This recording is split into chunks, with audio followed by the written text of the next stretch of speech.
That's the earliest photographs that I have of me that are accessible. Oh. Of my life, I'm not doing, all the high school things and stuff like that. And I don't even hang any degrees.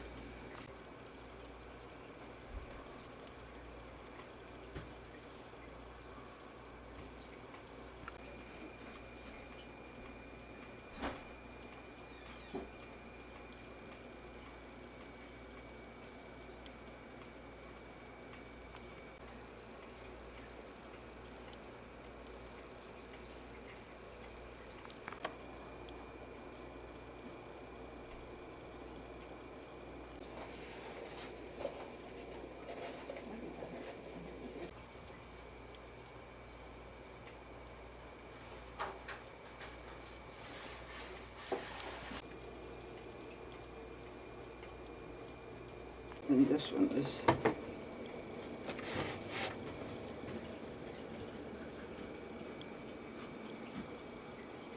They will go and actually. School and portfolio.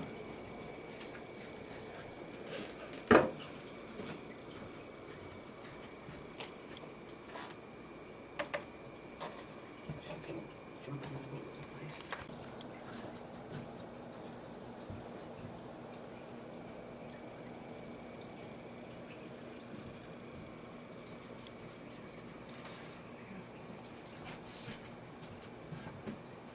But the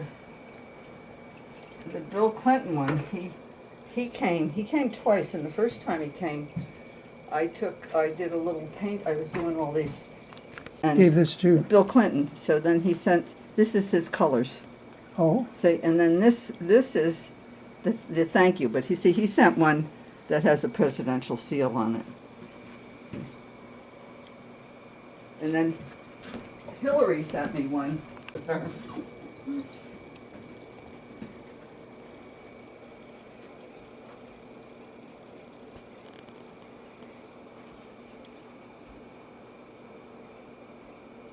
And the shadows of the apple blossoms are more, it's hidden. And so I put that together as kind of a collage painting for one of those little shows that they do the shows where they name, they have a topic. And if it's so I've participated in maybe a half a dozen of them. Reads some kind of esoteric plates that are information from other dimensions. And very interesting stuff. I mean, it's all about sending good energy to the world. First they called it a spiritual, like a kind of church, and then they decided they didn't want to be a not-for-profit church. It was just too complicated, so they call it a travel group. But they go to different special sacred sites, to Ireland, to Greece, I went with them to Machu Picchu. And, they're good, I like them, so the news are going to go. And the nude in Lima, Peru, St. Rose of Lima. St. Rose was a virgin saint that a wealthy nobleman wanted to marry, and she wouldn't marry him. And workshop of the handicapped. And they would give me scholarships to come up and paint. And I also did one scholarship where I came up and did theater. I did theater with, they had a black box theater that was based in a kitchen. You here? Here I am in Michigan, teaching at Central Michigan University. And that's by a photographer, painter named David Fisher. A book of his, one of his books, and I'll show you one of his really good photographs.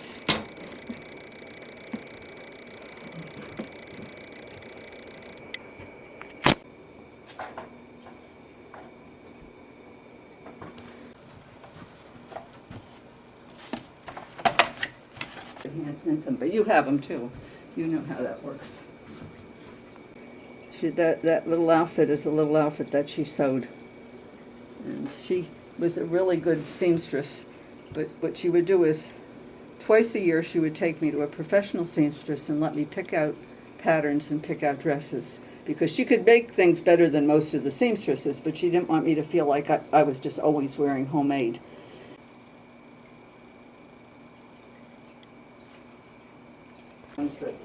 that, that the photographer, that's, good, but a commercial photographer. And I want the ones that are more art photographers. Ones that, that the photographer, that's, good, but a commercial photographer.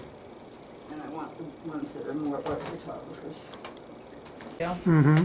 So there's things in here that you don't need to photograph everything. Mm-hmm. But you see, like, for example, these are some of the portraits. But I volunteered staff for Anthony Robbins for 10 years. And so that's Tony Robbins or Anthony Robbins. And I met Martin Sheen on the dance floor, and I had never seen his movies. But that's a little bit later, so. People that try to annoy you, that try to sell you something.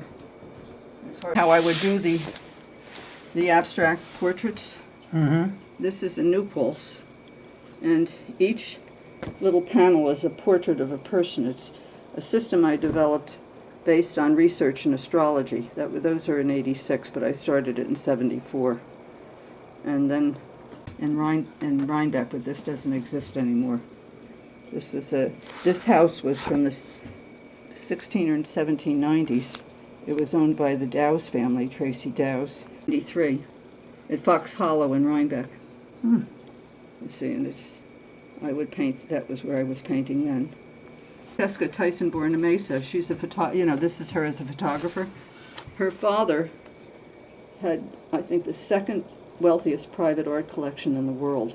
The ones that's at New York. That's in New York. But I had those paintings. They closed the place without telling me, and so I lost those. I lost a series of very good paintings. One somebody else has, but this one I have. This is one of my early wood sculptures,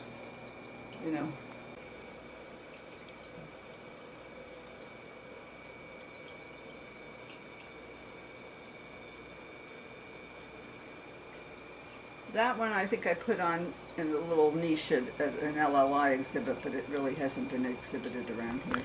So you're saying that's intended to be... This is intended to be a piece that you can hold, and you can feel all the way around, and you can play with, and it's like fully three-dimensional in the round. Now, technically, if you wanted to exhibit, you could drive a nail through it and have it like that, but I went to buy to buy some silver, and I couldn't resist buying the sculptures. This one is a still life portrait. Mm-hmm. So that one will be on the wall. And then this is another one from that same series, but different kind of a thing. So that one will go. That will be, This is an fairly early nude self-portrait. All artists checks that I ever got. This is the only check I ever got from an artist. Yeah. I've sold art to people, but this is the only time an artist actually bought art from that I would have given them. I would have given them the two paintings. Yeah. But she said, no, you're an artist and you should get paid for your work. So she said, how much are they? And I said, well, they're $300. This is an abstract portrait of Christo. There's one of Christo and one of John Claude. So all the colors in the bands are below, and then all the planets are sprinkled over the top. So it becomes it's kind of like a Rothko Nolan with a Pollock over the top of it, but in layers. So they're very dense paintings.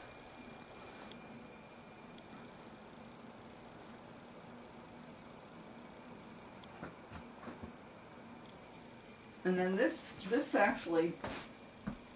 one exhibited in a small works piece, a small work show. Is that done often to come off the strip? No, because it's me. It's just something I did. But cutting off, there's a Jackson Pollock story where he had, he did the big paintings, right? Uh-huh. And so Betty Parsons said she wanted the painting for a particular location, and it was too big. It was a couple of feet too big. He says, just cut it off. Cut it off 3 feet. I don't care. Because when it's an all-over painting, it doesn't make that much difference. And I have exhibited at Red Hook Can for some show. I think it was thing was about water. Mm-hmm. And you can see it's a collage of, it's collages on collages on collages. I like to have fun with collage. See, like this section here is a photo by a photographer of art in my New York studio. This is a photograph of me in Florida with two other people down below by another friend. And then this one's a photo of me out in the, I think it was, out in one of those hot springs out in the, wherever, And this one over here, get down there to the waterfalls. So that's me on the road to Hana, at the waterfalls at Hana. And that got collaged into a whole bunch of stuff with water. Beach. This, and the symbols are the sun and the moon. And this is a sunrise. It's an abstracted sunrise from out the, from where I was. That I bought at Barrett House. It was painted in 1940, the year I was born. So that's an outhouse. You see, it's an outhouse. It's, they were kind of more or less the Ashcan school. And then this is a painting by a child that I taught when I was teaching at Westchester in Murray Hill. Isn't that a beautiful painting? That's by like a 7 or 8 year old child. But I got them painting with oil paintings. I love that painting. That was in the show at Red Hook Hand that was called Word. And so I had to play around with the word. And then I had a couple of, so it went from, it was very beautiful. He was all from Champions and Grand Champions stock. So he got to go everywhere, and he used to model. He used to get $100 an hour. They used to book me for 2 hours with the dog. And he got to go into magazines, and he got people taking pictures of me with the dog. It was Dog Days. A come from behind mare, owned by a woman trainer and a woman owner. And so that's the bushy type pieces. Oh, this. Yeah. So it's me with the master being interviewed in front of 500,000 people. In India, 500,000 people. And then God backwards is dog. So here's the dog. That's the current dog, the poodle. And then this is a self-portrait. And then this is, it's a collage of different things. So there's me at the gates. And then there's me at Claremont. And then this is like a bunch of gree-gree. So there's all kinds of three-dimensional things. That one might go, because I think I might hang that one on the door of the bathroom, because it's such a fun piece. This is one other piece. This is the very first. I won't bother taking this, but oh yeah, that's fun, isn't it? Charlie Rehnquist. He's gonna move from his, the landlord is. And he and another friend came to babysit my dog for a week, and he left me wonderful paintings. So he did this painting. The television was sitting here with a drape over it. Small things and then large things, using the paper and the space in different ways. So this was one of a dozen things that were done of orchids that eventually got framed. I'm a kind of a student mystic. I'm not the world's best meditator, but I am a student mystic. He offered me 2 piles of work, so I took one drawing and one, one's landscape. He was known mostly for his landscapes. Maione is the artist, and that's Cook's Bay Moria in the South Pacific, because he would take people on traveling painting tours. Is that Tahiti? Well, near Tahiti. Moria is very near Tahiti. Yeah. Fiji, Moria, Tahiti in the same area. And I was asked to judge an exhibit by artists under 25, and there were 3 judges. One of them was Albert Shahani, and one was myself, and a third person. And they gave us each $100. And the most talented artist was this artist. And so I bought this painting for $160, and Albert bought a small one for $100. But she was a student of one of Bob's students. And he was going to paint over it, and I said, no, no, no, please let me have the painting. He says, all right, if you stretch a canvas and you make it as good as the canvas I stretched and primed it properly, I'll let you have the painting. So he, first class photographer. She took us to this Rockridge Stables and handout. Those two small pieces are Juliet's, and Juliet has the most fabulous gallery of equestrian art. And see, these are some. Go to Juliet's gallery, the Equus Gallery. And I couldn't buy any of her paintings, but I bought some of the, she's a really good artist, first-class photographer, world-class photographer. This, a book on speaking freely Americans thing, and then on computer language. Mm-hmm. And then the cartoon. See, the cartoon has got three little people. And here they're trying to figure, they're just thinking. And then in the third piece, it says, and then there were the other computer languages. So they got a kick out of that, and so that was in the front of the gallery. So, and a palimpsest is when you work over the top of something that already exists, and you still have remnants of before. So that was his memoir, and then I made this piece to go with that, and I had a jar with a rose in it, a flower. Gore Vidal was a terrific person, and no, 75, not 80. And so these are all people making well wishes. And then this is him, again, like as a child at the schools up in the hills. Mm-hmm. And then this is when he's at school, and this is when he's at school in England. So he's photographing English girls here.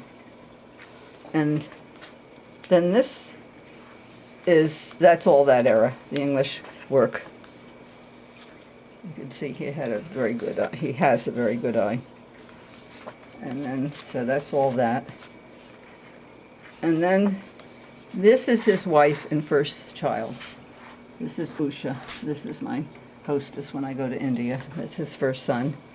And then, the character, he has the, what do they call it? The stock book. When people want things of India, he's where they go to. Mm-hmm. And when they want to commission somebody to do something special, like the Lion Preserve, he got to bring his whole family with him to the Lion Preserve because they commissioned him to do photographs of the lions. This is one of the palaces in Rajasthan. I've been to some of these palaces.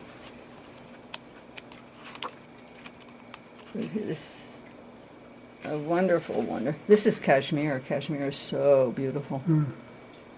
That's Kashmir. That's Dal Lake in Kashmir. I've spent there a couple of times.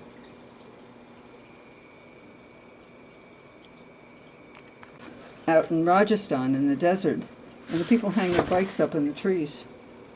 So then they can, because there's a camel there. Die in the raindrop.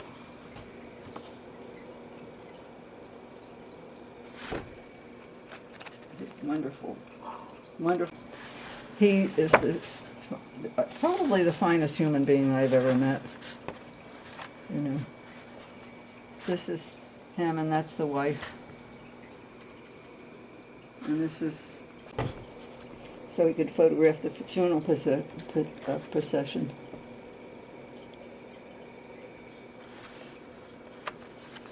Form culminate in the love of the formless. Because see, it's not about the outside, it's about the inside. But we're humans, and we get caught up with the pretty pictures and the outside and making art and flowers and, right? We're humans. Yep. But ultimately we have to die. And the meditation is a preparation for going inside and learning how to die, because we're going to be dead a lot longer than we're alive, probably. Different generation. He doesn't care that much about a computer. Teachers' colony in Beas in India. That particular sari was wrapped by a princess, an Indian princess. I've met 3 Ranis or queens, and several. I think I'm in there. And if you want to do a quick overview of the gates, I have them in 2 forms. I have a friend named Cynthia Winnica, We got to go up to that penthouse, just she and I, and she did, and it was a corner penthouse. So she did, she did they're a little faded now because I left them out. The one that's framed is the color's a little better. She teaches for RF graphics, the oil pastels over in Kingston. She's a very multi-talented artist. Other paintings and stuff, but that was the first time I learned to do an actual still life. I'm not a genius, but not a bad painting, but that was the first one I did as a young teenager.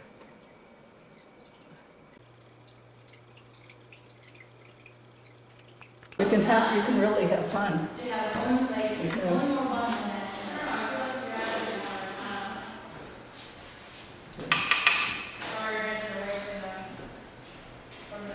It's just really fun. Well,